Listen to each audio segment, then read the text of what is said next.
এয়া আজি মৌ মাখিবিলাক পুৰা ব্যস্ত হৈ আছে। এইজনী দেখিছেনে মুখত কি লৈ আহিছে? ভিতৰৰ লেতেৰাবোৰ চব চফা কৰি আছে, পেলাবলৈ লৈ গ'ল।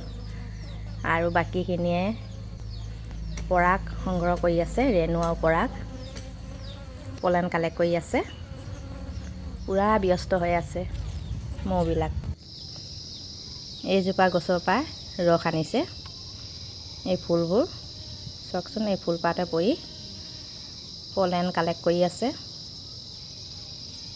এইটো ছিজনতে এইবিলাক ফুল ফুলে।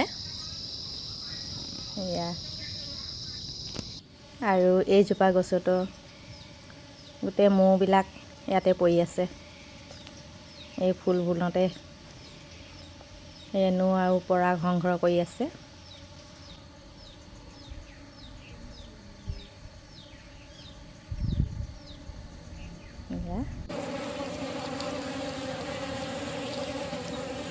ইমান ব্যস্ত হৈ আছে।